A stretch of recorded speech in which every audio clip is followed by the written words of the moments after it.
6 minutes past 8. Good morning, Tuesday morning. The history of the Roman presence in Cumbria is having to be rewritten. Why? Well, actually, it's all thanks to a new finding of Roman treasure in Furness. It's significant because there's never been any archaeological evidence of a Roman settlement on the peninsula. BBC Radio Cumbria's Furness reporter Neil Smith is breaking this news this morning. He's at Rampside, near to where this new discovery was made. Morning, Neil. Good morning, Mike. Yeah, this find was dug up by a metal detectorist, and it's a hoard of silver coins. Now, the precise number's slightly unclear because there are 3 fragments which it's thought together were originally 1 coin. Now, if that theory is correct, then this hoard is 21 coins dating from AD 70 to AD 171. Now, that covers the reigns of famous Roman emperors Vespasian, Hadrian, yes, him of the wall fame, and Marcus Aurelius. Now, the British Museum has confirmed the identity of the coins, and the coroner has ruled they are treasure. Now, as long as the finder and the landowner agree to the British Museum's valuations, these coins will then be bought by the Dock Museum in Barrow to go on display there.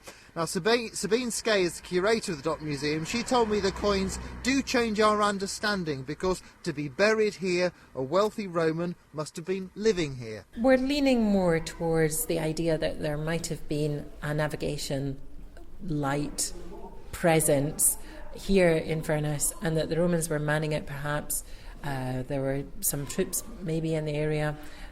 The Roman bracelet certainly suggests there was a high status Roman in the area too. So I think it's just pointing the way a bit more towards, yes, we really do think there might have been a navigation light in this area, that there was more of a Roman presence than extracting taxes and waving to the peasants.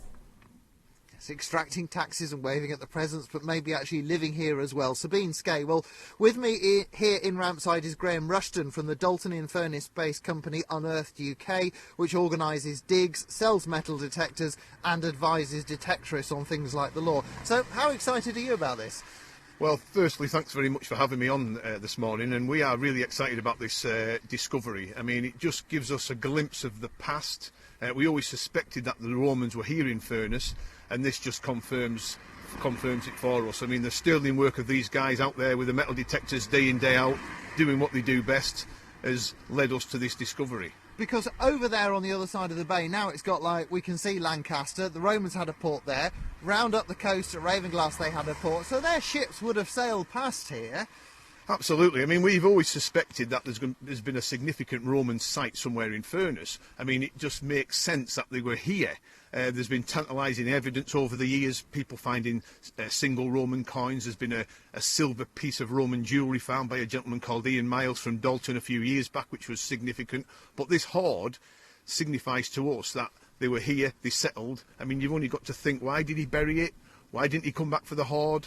It's so interesting for us to see this discovery. And these particular coins, I mean, you know, this was quite a lot of money to a Roman, wasn't it? It was. I mean, you think about the silver denarius, or the silver Roman coin, that was one of them was a day's pay for a Roman soldier, so finding 21 of them was nearly a month's pay for somebody. Now, we can only speculate why they buried it, why he didn't come back for it, or she didn't come back for it.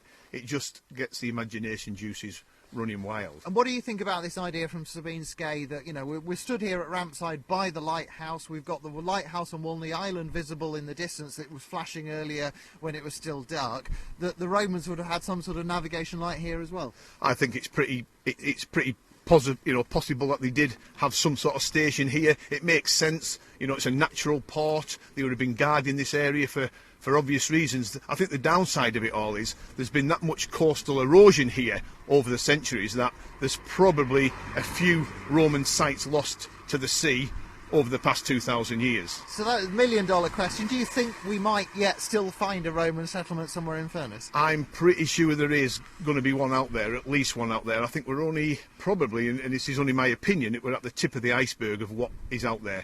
I mean, the sterling work of the detectorists, and I keep harping on about this, but if it wasn't for these guys out there with the detectors day in, day out, we just wouldn't see these coins and artefacts coming to light. And for them, there's that reward of the fact that they are helping to rewrite history. Absolutely. Let's forget completely about the value of this hoard. It's not going to be a significant value, but it's the historical value of this hoard that makes it more exciting for us all, I think. And briefly, another hoard, another bit of exclusive news this morning, something that's just been discovered in North Cumbria.